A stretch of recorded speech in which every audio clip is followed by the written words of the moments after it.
오늘 우리에게 완전 사랑을 보여주신 그 예수님을 함께 찬양하며 나아가십시다.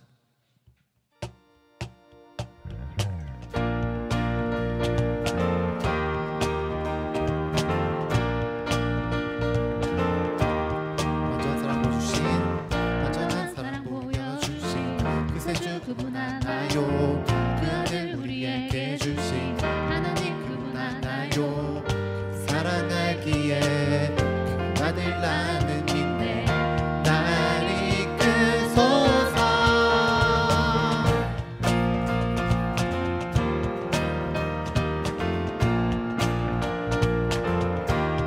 구원하신 주 나는 믿네. 구원하신 주 나는 믿네. 부활하신 주 나 믿네. 다시 오실 왕 나는 믿네. 그분과 영원히 살리 그 사랑 알기에 그 아들 나는 믿네. 날 이끄소서. 예수 좋은 내 친구 내 곁에 계시네. 영원히 변치 않네. 예수 좋은 내 친구 내 곁에 계시네. 영원히 변치 않네.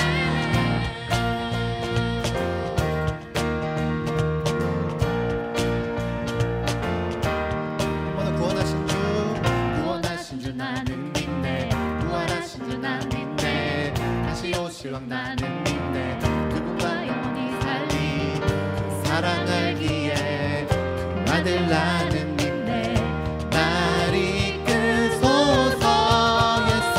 예수 좋은 내 친구 내 곁에 계시네. 영원히 변치 않네. 예수 좋은 내 친구 내 곁에 계시네. 영원히 변치 한 번 더. 예수 좋은 내 친구 내 곁에 계시네. 영원히 변치 않네. 예수 좋은 내 친구 내 곁에 계시네. 영원히 변치 않네.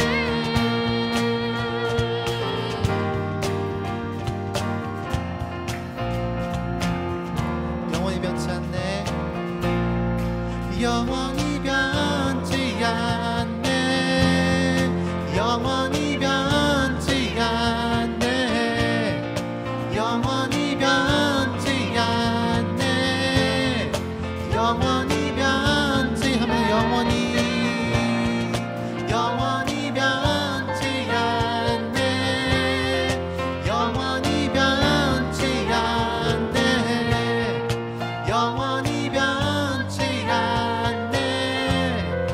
영원히 변치 않네. 예수 좋은 내 친구 내 곁에 계시네.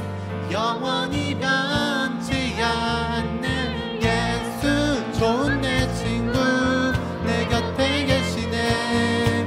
영원히 변치 예수 좋은 내 친구 내 곁에 계시네. 영원히 변치 않네. 예수 좋은 내 친구 내 곁에 계시네. 영원히 변치 않네. 영원히 변치 않네. 영원히 변치 않네. 영원히 변치 않네. 영원히 한 번 더. 영원히 변치 않네. 영원히 변치 않네. 영원히 변치 않네. 영원히 변치 않네.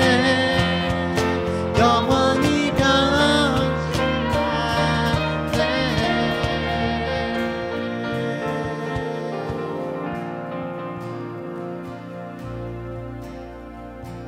주 찬양해 내 모든 것으로 온 맘 다해 주 행하신 일 감사드리세.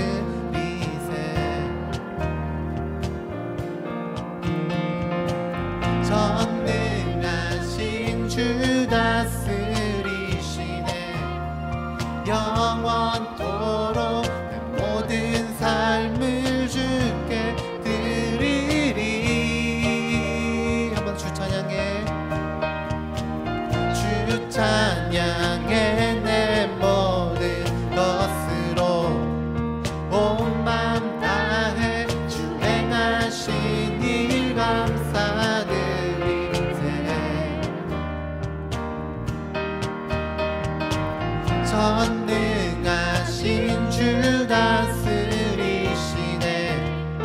영원토록 내 모든 삶을 주께 드리리.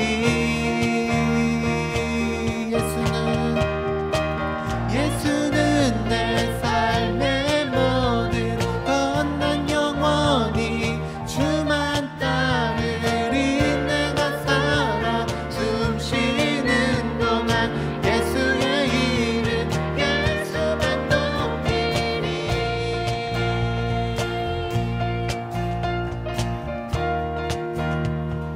한 번 더 주 찬양해. 주 찬양해. 내 모든 것으로 온 맘 다해 주 행하신 일 감사드리세.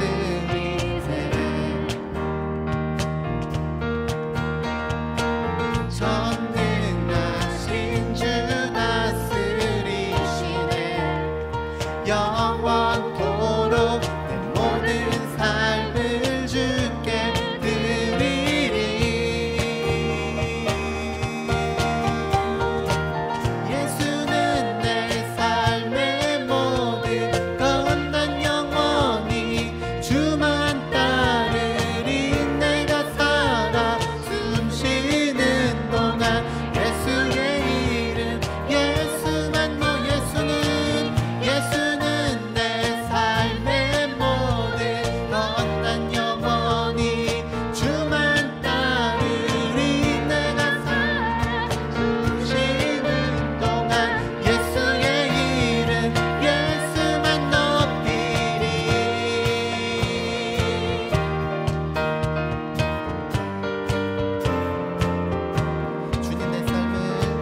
주님 내 삶을 만족시키시니 내게 부족함 전혀 없네. 세상에 어떤 불이영화도 예수와 비길 수 없네. 예수와 비길 수 없네. 예수는 내 삶의 모든 것. 난 영원히 주만 따르리. 내가 살아 숨 쉬는 동안 예수의 이름 예수만 높이리. 예수는 내 삶의 모든 것. 난 영원히 주만 따르리. 내가 살아 숨 쉬는 동안 예수의 이름 예수. 한 번 더. 예수는 내 삶의 모든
누구든지 부르시오.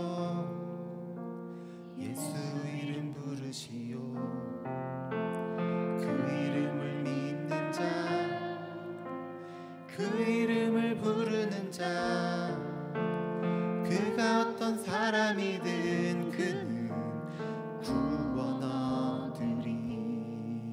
한 번 더 슬픈 마음 있는 자, 슬픈 마음 있는 자, 누가 영혼 병든 자, 누구든지 부르시오. 예수 이름 부르시오. 그 이름을 믿는 자, 그 이름을 부르는 자, 그가 어떤 사람이든 그는 구원 얻으리. 예수 예수 오 능력의 그 이름 예수 나 외쳐 부르네. 예수 예수 오 구원의 그 이름 예수 나 외쳐 부르네. 예수 그리스도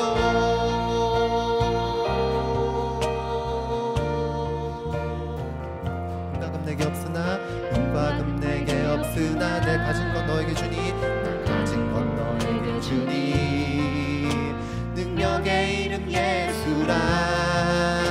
그 이름을 붙드시오. 그 이름을 믿는 자, 그 이름을 외치는 자, 그 이름을 외치는 자, 그가 어떤 사람이든 그는 주의 영광 보리라. 예수 예수 오 능력의 그 이름 예수 나 외쳐 부르네. 예수 예수 오 구원의 그 이름 예수 나 외쳐 부르네. 예수 그리스도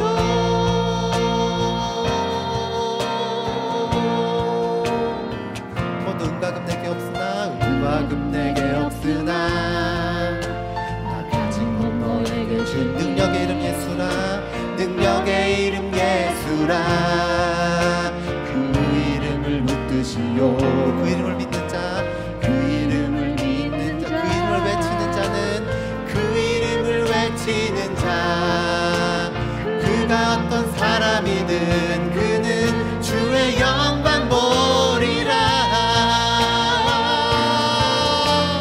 예수 예수 오 능력의 그 이름 예수 나 외쳐 부르네.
기도하실 때는 우리 찬양 고백한 것처럼 기도하십시다. 예수 이름에 능력이 있고 예수가 우리의 구원자 되십니다라고 우리가 목소리 높여 찬양한 것처럼 한 번 더 그 예수님을 높여들며 같이 기도합시다. 같이 기도하시겠습니다.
구원하심이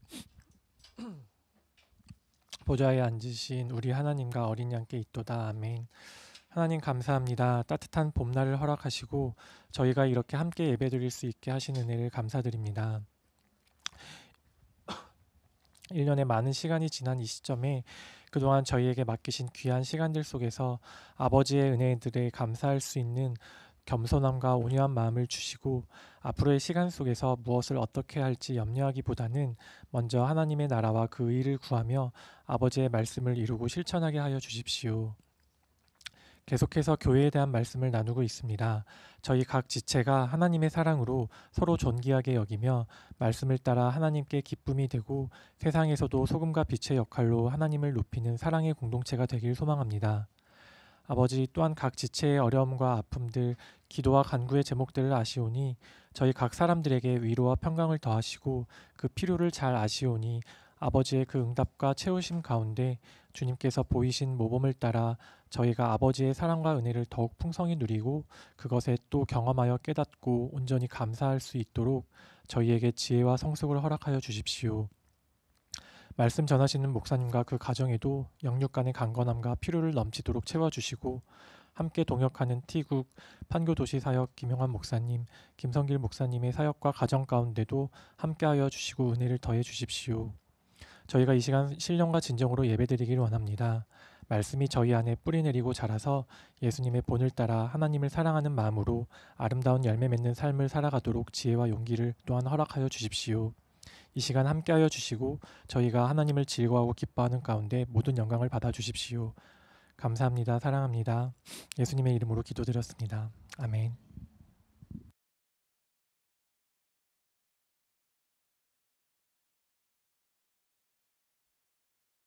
함께 말씀 보시겠습니다. 마가복음 10장 45절 한 절 말씀 읽고 말씀 나누도록 하겠습니다. 마가복음 10장 45절입니다. 같이 읽겠습니다. 시작. 인자가 온 것은 섬김을 받으려 함이 아니라 도리어 섬기려 하고 자기 목숨을 많은 사람의 대속물로 주려 함이니라. 아멘. 교회에 대한 얘기를 계속 나누고 있고요. 언제까지 가능할지 모르겠지만 교회가 뭔지에 대한 설명을 조금 하고 있습니다. 그렇게 하는 이유는 사실 우리가 교회라는 곳으로 모이고 또 교회를 간다고 얘기하고 교회를 옮긴다 그러고 교회를 찾는다고 얘기하는데 찾는 것이 어딘지 잘 모르는 것 같다는 생각이 좀 들었고 또 뭐 다 경험하시겠지만 기독교의 기본적인 것들에 대한 왜곡 또 사람들이 알고 있는 것과 기독교와의 거리가 요즘 너무 큰 시대에 살고 있어서 교회가 뭐 하는 곳인지를 한번 좀 생각해 볼 필요가 있습니다. 그리고 사람들이 그런 말 하잖아요. 오늘 교회 못 가서 미안해요. 뭐가 미안한지, 또 어떤 걸 미안해하는 건지, 미안함의 근거가 뭔지, 왜 미안해야 되는지 사실 모른 채로 그런 말들을 우리는 하게 되는데 아마 그런 그 내용 없고 이해 없는 대화들, 이해 없는 말들이 결국 왜곡을 낳고 왜곡은 결국 본질 자체를 붕괴시키는 그런 시대에 살고 있다고 생각해서 교회가 뭐 하는지에 대한 생각을 잠깐 하고 있습니다. 다르게 말하면 지금까지 나눠왔던 교회의 기능들을 하지 않는다면 그건 교회가 아니고요.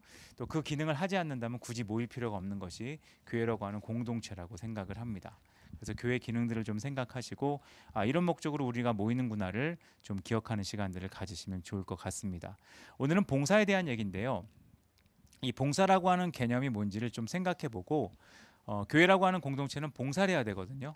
그래서 봉사가 뭔지를 좀 생각하고 봉사가 어떤 건지를 좀 이해하는 시간이 되면 오늘 설교가 좀 유익할 거라고 생각이 듭니다.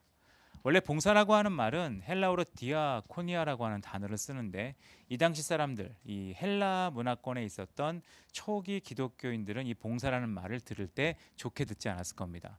이유가 뭐냐면 이 봉사라는 말 단어 안에는 이 굴욕과 열등이라는 의미가 들어가 있기 때문에 그렇습니다. 아마 여러분도 그런 느낌이 있을 거예요. 이 봉사라는 말을 요즘으로 고상하게 바꾸면 섬긴다는 표현을 씁니다. 근데 요즘 사람들에게 섬긴다는 말은 되게 뜻이 멋져 보이게 보입니다. 왜 멋져 보이냐 하면 섬긴다는 말을 이런 식으로 이해하죠. 제가 좀 섬겨드릴게요. 이 말은 무슨 뜻이에요? 내가 여유가 있다는 뜻이고요. 제가 좀 섬기죠 뭐. 그러면 여러분에게는 뭔가 가지고 있는 무언가가 있다는 뜻입니다. 그러니까 일종의 좀 더 높은 자리에 있는 사람이 좀 더 낮은 사람에게 베푸는 은덕 같은 거를 표현할 때 섬긴다는 말을 쓸 텐데 성경이 말하는 섬긴다는 말은 봉사라는 말과 일맥상통하고 봉사라는 말은 전제 안에 시중을 든다, 종노릇한다라는 말이 들어가 있기 때문에 이 당시에 봉사라는 말은 굉장히 굴욕적이거나 열등감을 주는 단어였을 겁니다. 이 단어를 아무리 넓게 확대해도 뭐 누군가의 식사를 돕고 누군가의 생계를 도와주고 이런 의미를 사용한다 하더라도 이 당시에 사는 사람들 모두에게는 봉사라는 말이 그렇게 즐겁게 들리지 않았을 겁니다. 왜냐하면 봉사는 낮은 사람이 해야 되는 행동이고 그 사람이 열등하다는 걸 보여주는 모습이고 굴욕적인 행동이었기 때문에 그렇습니다. 근데 문제는 예수님이 이 땅 가운데 오셔서 행하신 공생의 대부분의 일들이 이 봉사라는 겁니다.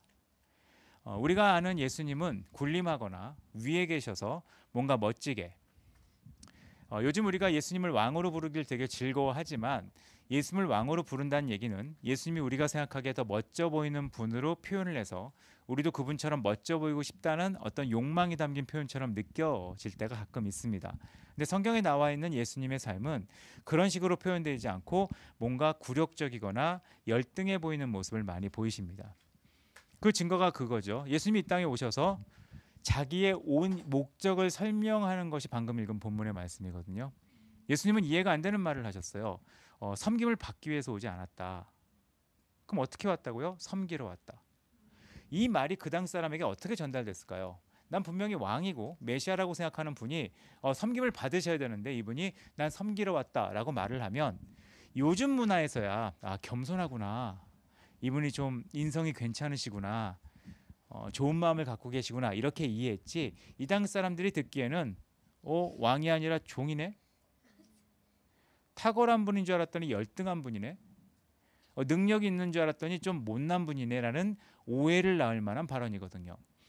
이게 왜 그러냐 하면 그 당시 사람들에게는 전달이 그렇게밖에 될 수 없는 단어가 이 봉사라는 단어이기 때문에 그렇습니다. 그런 예수님의 모습을 빌립보서 2장 6절에는 동등함을 취할 것으로 여기지 않았다는 표현을 씁니다. 인간이 살아가기에 굉장히 노력하는 모습은 동등함을 취하는 거거든요. 동등함을 취한다는 것은 내 권리를 주장하고 나는 이 정도의 가치가 있는 사람이라는 걸 과시하고 싶어하고 난 이런 대접을 받아야겠어라고 말하는 것이 정상인 시대에 그거를 요구한 게 아니라 내 삶의 목적은 내가 갖고 있는 가치대로 평가받는 것이 아닌 예수님이 뭐라고 하셨죠? 자기를 비워 종의 형체를 가졌다. 내 삶의 목적은 내가 원하는 가치 평가를 받기 위해서가 아니라 다른 사람을 돕기 위해서다. 그러니까 이거를 이제 예수님 계명으로 설명하면 나는 내 삶의 목적이 사랑을 받기 위해서가 아니라 예수님의 두 번째 계명대로 사람을 사랑하기 위해서라는 목적이 바뀐 듯한 행동을 예수님은 직접 보여주셨다는 겁니다. 그래서 예수님의 사역을 요약해 보면 죄인을 위한 사역이었는데 죄인을 어떻게 다루셨느냐? 죄인에 대한 심판을 하거나 죄인에 대한 평가를 하거나 죄인에 대한 정죄를 하거나 죄인을 구별하는 삶을 사신 게 아니라 죄인들을 섬기는 삶을 사셨습니다.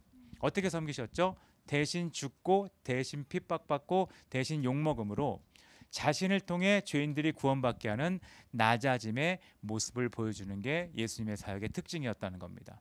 그 특징을 보여주는 대표적인 행동이 발을 씻어주는 거였습니다. 우리가 발을 씻어주는 걸 되게 좋게 생각하고 요즘 안 하죠. 그 코로나 이후로 아마 그 보건상 문제로 안 하겠지만 세족식이 한때 유행이었습니다. 그래서 뭐 수련회 가도 세족식하고 신앙이 없는 사람들도 세족식을 하고. 근데 우리나라의 세족식은 사실 여기서 말하는 세족식하고는 의미가 다를 거거든요. 문화가 다르기 때문에. 거기에 세족식은 모래바람에 흙먼지가 묻은 걸 닦아주는 거고, 우리나라 세족식은 진짜 더러운 발을 닦아주는 거여서 아마 느낌이 되게 다를 거라고 생각을 하는데, 그럼에도 불구하고 이제 세족식이 한껏 유행이었다가 지금 안 하긴 하죠. 제자들의 발을 씻어줬다는 것은 발을 씻겼다는 의미보다 더 중요한 의미가 있는데, 발을 씻어주는 존재는 종밖에 없거든요. 그러니까 뭔가 종이 하는 이 낮아짐의 행동을 통해 모두를 구원했다. 이게 기독교가 보여주는 봉사의 자세고, 기독교가 보여줘야 될 예수님의 모습이라고 생각을 합니다. 그래서 하나님 나라에 가장 으뜸되는 삶의 태도는 나 이런 사람이요, 제일 낫다고 말했고요. 나 이런 자격이 있어요, 제일 낫다고 얘기했고요. 난 이런 걸 가질 거예요, 이런 사람을 제일 낫다고 얘기했고, 하나님 나라에 가장 으뜸되는 사람은 섬기는 사람이 돼야 된다고 말씀하신 게 그 맥락의 설명입니다. 그리고 봉사라고 하는 것은 가끔 봉사를 합니다. 뭐 큰 교회 가보시면 봉사 안 하던 분들이 봉사합니다. 봉사를 왜 할까요? 그래야 눈에 띄어서 장로나 안수집사가 되기 때문입니다. 이런 봉사를 우리는 자신을 위한 봉사라고 합니다. 세상도 그렇잖아요. 뭐 어느 선거에 나가는 사람은 갑자기 부인이 어디 김장을 도로 갑니다. 갑자기 김장의 마음이 일어나거나 뭐 그런 게 아니라 봉사를 통해 이 사람 괜찮다는 걸 보여주는 모습을 통해 뭔가 표를 얻기 위해서 하는 건데, 그거는 봉사 자체가 자기를 위한 거라는 겁니다. 봉사는 목적이 남을 위한 거예요. 그러니까 남을 위한 마음이 있느냐, 성경의 가장 큰 계명대로 다른 사람을 자기처럼 사랑하느냐를 보여주는 행동. 저는 사랑이 많아요. 사랑이 많다는 걸 보여주는 유일한 표현 중에 하나가 다른 사람을 위한 봉사가 되는 겁니다. 그래서 다른 사람의 유익을 구하고 다른 사람을 섬기는 것, 그것이 봉사의 모습이고, 이런 봉사는 놀랍게도 성경에서 제자가 되는 조건으로 얘기를 합니다. 예수님의 제자는 어떤 사람이 될 수 있을까요? 뭐 어느 정도 권리가 있어야 된다. 예수님의 제자가 되려면 학력이 이 정도 돼야 된다. 예수님의 제자가 되려면 사회에서 수준이 이 정도 돼야 된다. 이 정도 학식이 있어야 된다. 아니요. 봉사하는 사람이 제자예요. 그래서 이제 성경을 심하게 해석하면 봉사하지 않는 사람을 성도라고 부르지 않습니다. 우린 성도라는 개념 되게 그렇게 생각하잖아요. 성도. 세상 관점도 그렇거든요. 세상 관점도요. 자, 제가 아침마다 하는 걸 예를 드릴까요? 그 동호회 수영인이라고 부르는 사람들이 있습니다. 수영인의 조건이 뭐예요? 수영장을 다니는 사람이 아니에요. 수영하는 사람이에요. 수영하는 사람이에요. 검도인이다. 검도인의 조건이 뭐예요? 집에 칼 있는 사람이 아니에요. 검을 실제로 휘두를 줄 알고 검도를 이해한 사람이에요. 산악인의 뜻이 뭐예요? 산 옆에 사는 사람? 아니요. 산을 직접 다니는 사람이에요. 그러면 기독교인, 성도라고 말하는 사람은 어떤 사람일까요? 세상적으로 어떤 자격과 위치와 지위가 있는 사람 아니요. 실제 예수님이 말씀하신 봉사의 삶을 그대로 사는 사람이 제자인데, 제자라고 말하는 사람은 헌금을 좀 내는 사람, 뭐 사회적으로 기독교인인 걸 밝힌 사람, 이런 사람이 아니라 실제로 봉사의 삶을 사는 사람을 성도라고 말할 수 있다는 겁니다. 베드로전서 4장 10절을 보면 각각 은사를 받은 대로 하나님의 각양 은혜를 받은 선한 청지기처럼 서로 봉사하라라고 말씀하고 있습니다. 이거는 교회로 모인 사람들에게 주신 하나님의 사명이고, 봉사가 소명이라는 것을 말을 하고 있습니다. 만약 어떤 사람이 봉사하는 것이 전혀 없다. 봉사를 또 오해하시는 분이 있겠어요. 교회에서 뭐 맡은 거 그거 이상 다른 사람을 섬기고 다른 사람에게 베푸는 행동이 하나도 없는 사람이라면 이 사람은 둘 중에 하나일 겁니다. 은사가 진짜 하나도 없거나, 여러분에게 하나님이 주신 은사가 하나도 없다면 봉사 안 하셔도 돼요. 아니 못하는 거예요. 그거는 봉사를 안 할 자유를 얻었다기보다 주님이 여러분에게 아무것도 안 줬다는 슬픈 일이 되는 거죠. 누구든지 자기가 가지고 있는 은사대로 섬기는 것이 봉사의 모습이라는 겁니다. 그리고 봉사는 드러나게 앞서서 하는 것만이 좋은 게 아니라 보이지 않는 곳에서 섬기는 봉사야말로 가장 가치가 있습니다. 왜 가치가 있냐 하면 뭐 좀 이따 한 번 더 말하겠지만 하나님 앞에서 하는 거기 때문에, 하나님이 나를 사랑하신 것처럼 내가 다른 사람에게 사랑을 표현하는 거기 때문에 드러나지 않게 하는 것이 가장 좋은 봉사일 수도 있다는 겁니다. 그리고 하나님은 이것을 위해 은사를 주십니다. 은사를 주셨다면 봉사를 하는 것이 가장 좋고요. 봉사로 섬기는 일을 하지 않는다면 은사를 썩히는 일이 됩니다. 어떤 분은 이걸 이렇게 표현했습니다. 샘물을 하나님이 주셨는데 샘물을 퍼내지 않으면 샘물을 담은 그릇에 이끼만 낍니다. 똑같은 거죠. 어떤 분은 이렇게 표현합니다. 교회는 그 거름과 같다고 말했습니다. 거름의 역할이 뭐죠? 뭐 이제 봄이 좀 지나니까 거름 냄새가 날 때가 됐는데, 거름은 모든 밭이나 논에 뿌려두면 모든 땅을 비옥하게 합니다. 근데 거름을 뿌리지 않고 한 곳에 모아두면 악취만 풍겨서 사람을 고통스럽게 합니다.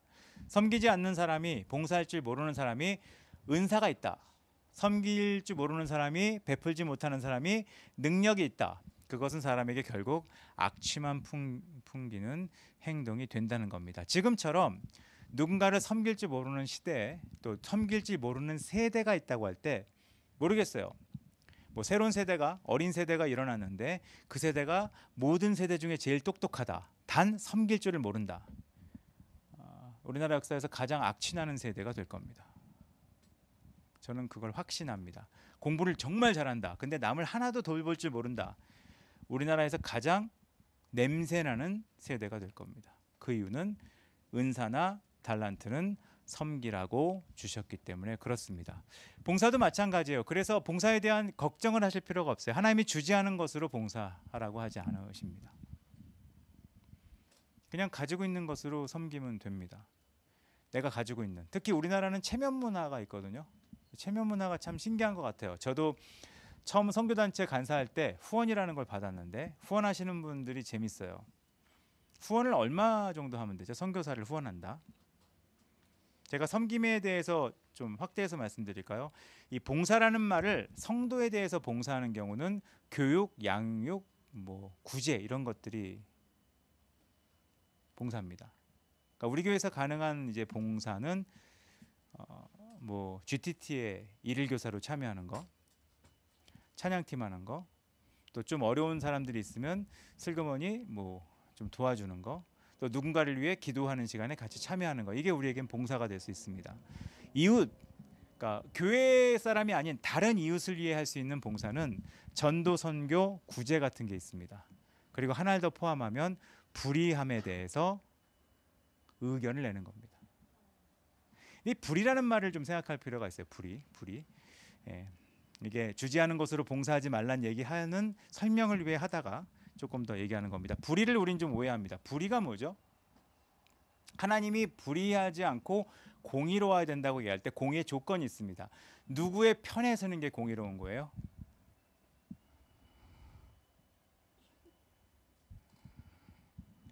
약자의 편에 서는 거예요. 그럼 지금 우리나라를 생각해 보시면 우리나라에 누가 약자입니까? 그리고 여러분 생각해 보세요. 한국 기독교는 약자의 편입니까? 강자의 편입니까? 지금 죽어라고 집회하잖아요. 약자의 편입니까? 강자의 편입니까? 무엇을 위해 집회합니까? 약자를 도우라고 필요합니까? 강자가 약해질까 봐 집회합니까?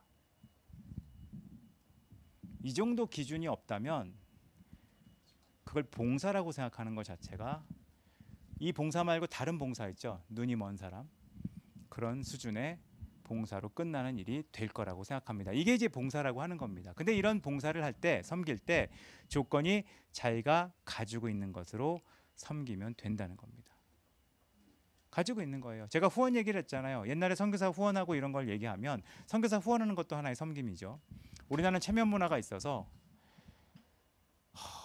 이 정도로 섬기면 뭐 그분에게 도움이 되겠냐고. 도움이 돼요. 옆에 목말라 죽는 사람에게 내가 가지고 있는 게 물 반 컵인데 이거로 무슨 갈증이 해소되겠냐고 내가 마셔버리면 대단한 거죠. 우리나라 이런 체면 문화가 있어서, 저도 제가 경험했던 형들이 있습니다. 형들. 그 형들을 제가 잊지 못하는 이유가 큰 소리 뻥뻥 쳤거든요. 네가 선교단체 가서 간사가 되면 난 후원할게. 그러더니 나중에 간사가 되니까 뭐라고 말하냐면 어떻게 너를 이렇게 적게 돕겠니? 나중에 크게 도울게. 지금 몇 년 지났어요. 그 형 중에 한 명은 제가 제 모교회 수련회 강사로 갔다가 봤어요. 봤는데 뭐 되게 그 어색한 시간을 잠깐 보내고 헤어졌었죠. 아니요, 가지고 있는 거로 하면 됩니다. 성경은 많이 냈냐 많이 섬겼냐를 중요하게 여기지 않거든요. 제일 중요한 건 가지고 있는 거로 하는 겁니다. 저는 아무것도 안 가지고 있는데요. 거짓말이에요. 여러분에게 없는 것은 은사가 아니에요. 뭐가 없는 걸까요? 마음이 없는 겁니다. 마음이 없는 거예요. 마음이 없으므로 여러분의 마음은 하나님께 없다는 걸 증명하는 거거든요. 봉사는 그런 겁니다. 그래서 교회라는 공동체는 서로를 위한 봉사, 세상을 위한 봉사를 해야 됩니다. 교회가 작다 상관없어요. 우리가 할 수 있는 것으로 선교를 도우면 됩니다. 공동체가 작다 상관없습니다. 우리가 가지고 있는 거로 서로 섬기면 됩니다. 저는 좀 잘 못하는 것 같은데요. 아니요, 여러분이 할 수 있는 것으로 섬기면 됩니다. 문제는 섬기지 않는 것이고요. 섬기는 조건을 내가 남에게 보란 듯이 멋있게 폼날 때 하겠다는 것 자체는 다른 사람을 위한 섬김이 아닙니다. 나를 위한 섬김입니다. 교회의 사명이에요. 교회는 그래서 모일 때마다 섬기는 거예요. 옛날에 제가 한번 예를 들었던 예를 드리고 설교를 마치겠습니다. 제가 옛날에 어느 지역의 교회에 정기인 수련회를 간 적이 있습니다. 사실 전 그 교회 가서 되게 인상적이었어요. 왜 인상적이냐면 그 교회가 독립교단에 속한 교회인데 교회 교인이 크지 않았습니다. 많지 않았습니다. 근데 인상적인 이유가, 첫 번째 이유가 수련회 그 강의 끝나고 쉬는 시간에 혼자 앉아 있는 사람이 없을 정도로 서로 교제를 활발히 하는 모습이 되게 인상적이었어요. 첫 번째 인상적인 거. 두 번째 인상적인 것은 뭔가 이렇게 쉬는 시간에 간식을 주거나 이럴 때 무료로 막 서로 나눠주는 모습, 이 모습이 되게 인상적이었습니다. 근데 그 교회 가장 큰 인상적인 모습은 그 교회 장로가 있었는데 장로를 장로라고 부르지 않았습니다. 뭐라고 불렀냐면 대외적으로는 장로라고 부르지만 공식 교회 명칭은 머슴이었습니다. 그래서 머슴 투표를 하더라고요. 근데 원래 후보가 종놈 뭐 이거였대요. 종놈이라고 부르자고 했다가 놈은 좀 그렇지 않냐. 그래서 종 그랬다가 오해가 있다. 그래서 그냥 머슴으로 했다고. 뭐 많이 나왔대요. 좀 더 섬긴다는 표현을 위해 뭐 머슴, 종놈, 뭐 마당새도 후보로 나왔다. 그리고 별리가 다 나와서 웃기려고 한 건 아니죠. 그랬더니 아니라고. 그래서 섬기는 모습을 보여줘. 머슴이고 그 머슴 중에 한 분이 저한테 인사를 수석 머슴이라고 수석 장로죠. 인사하셔서 되게 뻘쭘하게 인사한 적이 한 번 있는데 그 교회는 장로의 조건이 있대요. 장로 투표를 하려면 장로가 되겠다는 약속할 때 한 가지 조건을 수락을 해야 된답니다. 그 수락이 그 교회 화장실 청소는 장로가 안 돼요. 그러니까 장로 이외엔 청소가 불가능한 곳이 화장실로. 그래서 장점이 있다고 합니다. 장점은 장로 선거가 과열을 한 적이 없대요. 과열이 없고, 단점은 장로하겠다는 후보가 없어서 설득을 해야 된다는 희한한 얘기를 해준 적이 있습니다. 전 그게 되게 인상적이었어요. 되게 인상적이었고요. 그때 가서 제가 만났던 분도 그쪽 지역에 장로님이 교수님인데 교수티가 하나도 안 나왔어요. 그러니까 자세나 이런 것이 그런 게 없었어요. 그러니까 교회 안에 서로 섬기려는 마음들이고 와서 모인 사람들이 상당한 전문직인 사람들이 모여 있는데 전문직인 사람들이 대접받기 온 게 아니라 제가 보기에 가장 아름다운 모습이에요. 의사도 있고 교수도 있고 CEO도 있고 다양한 직업군에 나름 대접을 받는 사람들이 모여서 서로 대접하려고 애쓰는 모습들이 너무 좋아 보였어요. 그게 굉장히 아름다운 공동체의 모습이었죠. 저는 그것만큼 인상적인 기억이 제가 강도사 인허 받을 때입니다. 제가 강도사 인허 받을 때 어느 교회를 갔는데 그 교회 한 분이 너무 열심히 강도사 뭐 인허가 있다니까 의자 나르고 막 치우시더라고요. 전 교회 관리 집사인 줄 알았어요. 근데 보니까 그 교회 장로님이었어요. 제가 하고 싶은 얘기는 별거 아닙니다. 교회의 사명은 서로 섬기는 거예요.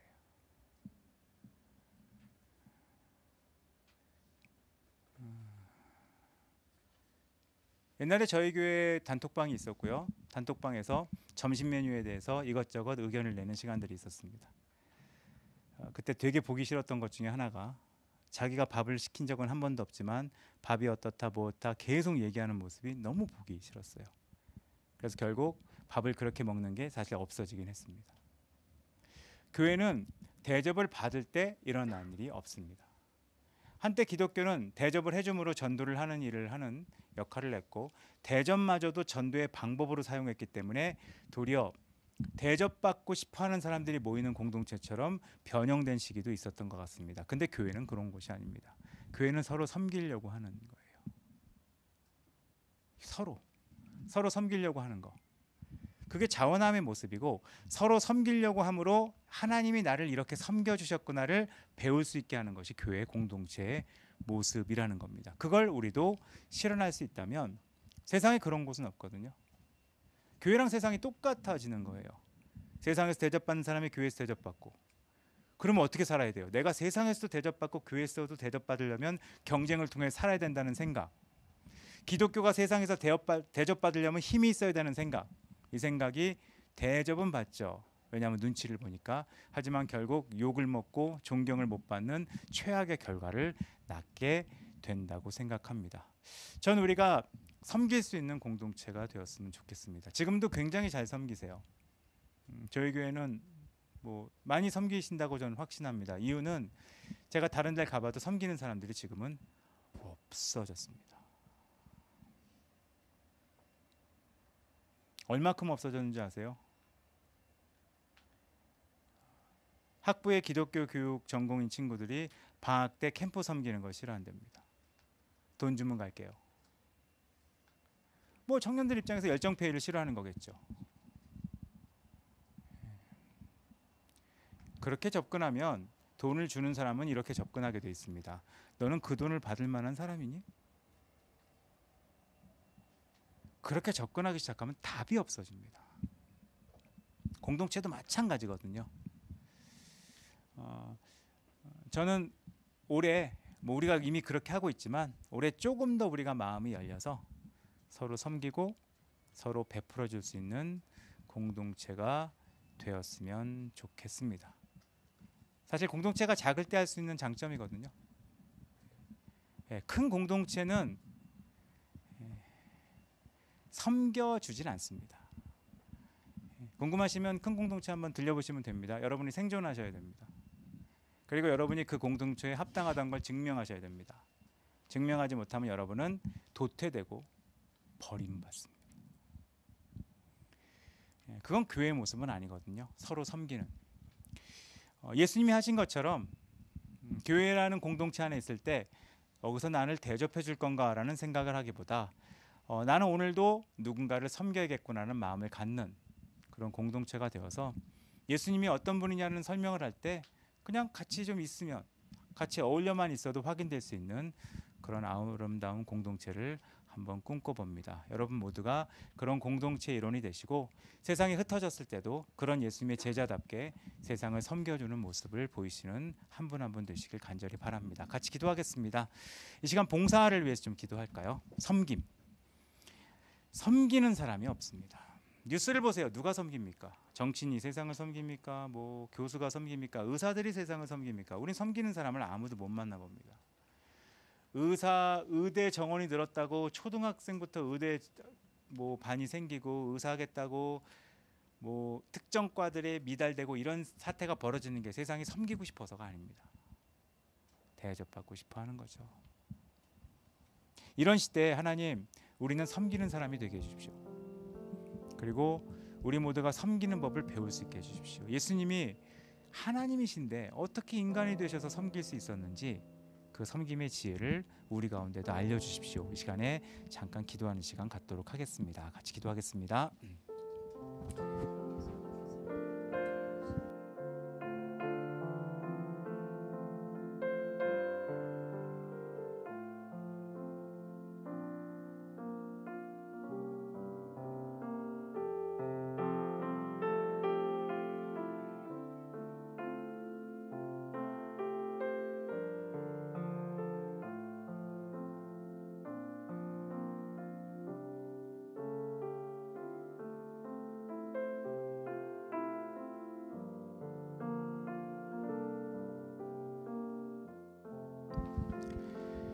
하나님, 우리에게 섬김에 대해서 배울 수 있게 하여 주시옵소서. 그래서 하나님을 믿는 사람들이 모였을 때 그 모인 곳은 어떤 곳이냐? 자기를 과시하기 위해 가는 곳이다. 혹은 자기를 위로받기 위해 가는 곳이다. 혹은 자기 가치를 회복하기 위해 가는 곳이다. 혹은 자기를 사랑해주는 사람을 만나기 위해 가는 곳이다. 이런 얘기를 듣는 것이 아닌, 하나님을 믿는 공동체는 서로 섬기기 위해 모인 곳이다. 그리고 그 섬김을 통해 하나님을 섬기기 위해 모인 곳이라는 말을 들을 만큼 우리에게 섬김이 무엇인지를 알 수 있도록 우리 가운데 역사하여 주시옵소서. 우리가 어디에 나가봐도 섬기려고 하는 사람들이 없는 것을 보게 됩니다. 조금이라도 지위가 생기면 그 힘으로 자기를 한번 과시하고 싶어하고, 조금만 능력이 생겨도 그것을 드러내고 싶어하고, 그런 세상에 삽니다. 그리고 어디에 가도 약자 편에 서 있기보다는 강자 편에, 자기가 약해질까 봐 두려워서 더 약자들을 밟으려고 발버둥치는 그런 모습만 보는 이 시대에 섬기려 하고, 베풀려고 하고, 주려고 하고, 다른 사람의 유익을 구하는 사람들을 만나고 싶습니다. 우리 모두가 그런 사람 될 수 있게, 우리가 그런 공동체가 될 수 있게, 좀 더 확대하면 한국 기독교가 그런 공동체가 될 수 있게 하나님 역사하여 주시옵소서. 우리에게 섬김의 모범을 보여주신 예수 그리스도 이름으로 기도드렸습니다. 아멘. 나의 모습, 나의 소유, 주님 앞에 모두 드립니다. 모든 아픔, 모든 기쁨, 모든 눈물 받아주소서. 나의 생명을 드리니 주 영광 위하여 사용하옵소서. 내가 사는 날 동안에 주를 찬양하며 기쁨의 제물 드리. 나를 받아주소서. 어제 일과 내일 일도, 어제 일과 꿈과 희망 모두, 꿈과 희망 모두들, 모든 소망, 모든 계획, 꿈과 마음 받아주소서. 나의 생명을 드리니 주 영광 위하여 사용하옵소서. 내가 사는 날 동안에 주를 찬양하며 기쁨의 제물 드리. 나를 받아주소서. 나의 생명을 드리니,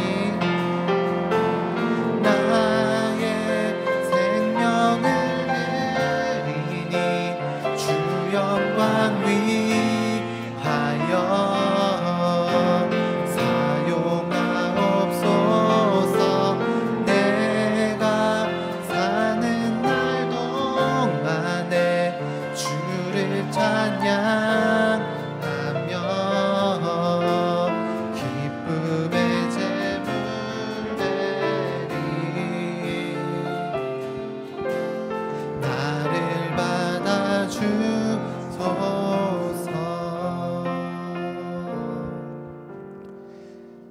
지금은 우리 주 예수 그리스도의 은혜와 아버지 하나님의 놀라우신 사랑과 성령 하나님의 교통하심이 예수님처럼 낮아지기를 기뻐하고 다른 사람의 유익을 구하기로 결정한 여기는 모든 한 명 한 명의 삶 위에 이제로부터 영원까지 함께 있을지어다. 아멘.